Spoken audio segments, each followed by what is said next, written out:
బీసీల కోసం కవిత ముందుకు వచ్చి మాట్లాడుతున్నారు. కవితకు బీసీలు అండగా ఉండాలి. బీసీలు పోరాటం చేసే చారిత్రక సందర్భం వచ్చింది. బీసీలకు 75 ఏళ్లుగా అన్యాయం జరుగుతోంది.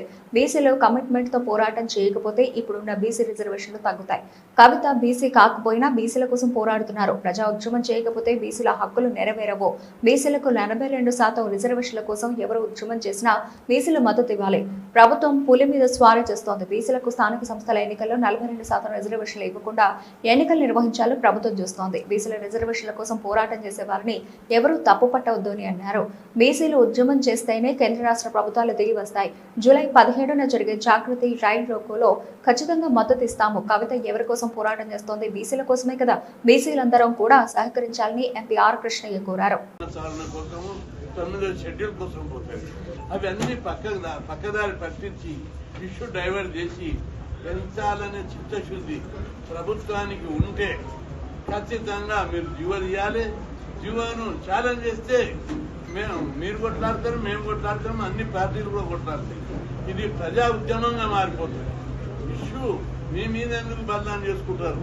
మీరు నిజంగా పెంచాలంటే ఇప్పుడు మీ మీద బదనాము, మీరు చిత్తశుద్ధి లేదు ప్రభుత్వానికి.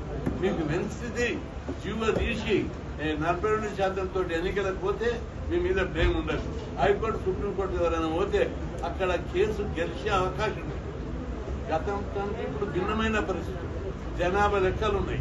అసెంబ్లీలో బిల్లు పాస్ అయింది. 50% క్యాప్ ఏదైతే సీలింగ్ ఉందో అగ్రవర్ణాలకు 10% ఇచ్చినప్పుడు సుప్రీంకోర్టు జడ్జిమెంట్ లో కామెంట్ చేసింది. పరిస్థితులకు అనుగుణంగా సరైన జనాభా లెక్కలు, సరైన కారణాలు ఉంటే రిజర్వేషన్లు పెంచుకోవచ్చని తీర్పిచ్చింది. కాబట్టి బలమైన అడ్వకేట్లను పెట్టి గెలిపిస్తే చేతి గెలుస్తారు. ఒక్కసారి మీరు ఇట్లా రిజర్వేషన్లు పెంచకుండా పోతే బీసీలకు చారిత్రక ద్రోహం అవుతుంది. బీసీ సంఘాలు, బీసీ నాయకులందరూ మనం గమనించాలి. సబ్జెక్టు మీద పర్ఫెక్ట్ ఆలోచన చేయాలి. ఇప్పుడు కవితమ్మ గారు పెద్ద ఎత్తున మనకు అండగా మద్దతుగా వచ్చి ఉద్యమాలు చేస్తున్నారు. బీసీలందరూ కూడా మనకు మద్దతు ఇచ్చి మనం కూడా పెద్ద ఎత్తున ఉద్యమాలు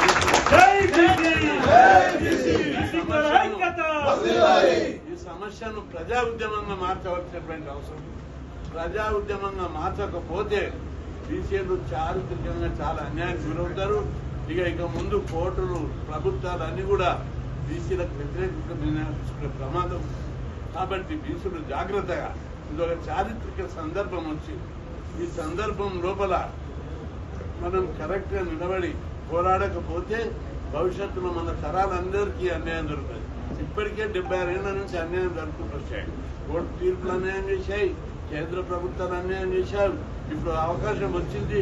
రాష్ట్రంలో బీసీవాదం బలంగా ఉంది. ఇట్లాంటి సందర్భంలో కుల సంఘాలు, బీసీ సంఘాలు, బీసీ నాయకులు అందరూ కూడా కలిసికట్టుగా మీరు అందరూ కుల సంఘాలు కానీ, బీసీ సంఘాలు కానీ, బీసీ నాయకులు పార్టీలు ఉన్న, పార్టీ బయట ఉన్నా ఇందులో చారిత్రక సందర్భం వచ్చింది. ఇప్పుడు కనుక మనం కమిట్మెంట్ తో నిలబడకపోతే, పోరాడకపోతే ఇది భవిష్యత్తులో పెద్ద ప్రమాదము. ఈ 42% కాదు కదా, ఇప్పుడు ఈ రిజర్వేషన్, ఉన్న రిజర్వేషన్ కూడా ఇంకా తగ్గే ప్రమాదం లేదు. ఎందుకంటే జనాభా ప్రకారము ఎస్టీల జనాభా 10% ఉంది. ఇప్పుడు ఎస్టీ రిజర్వేషన్లు 6% నుంచి 10కి పెరుగుతాయి. ఎస్సీల జనాభా 15 నుంచి జనాభా ప్రకారం 18కి పెరుగుతాయి. ఇంకా బీసీలు తగ్గే అవకాశం ఉంది. 50% సీలింగ్ కోర్టు తీర్పు. అందుకే ఒకసారి తాడో పేడ తెలుసుకోవాల్సిన అవసరం ఏర్పడ్డది.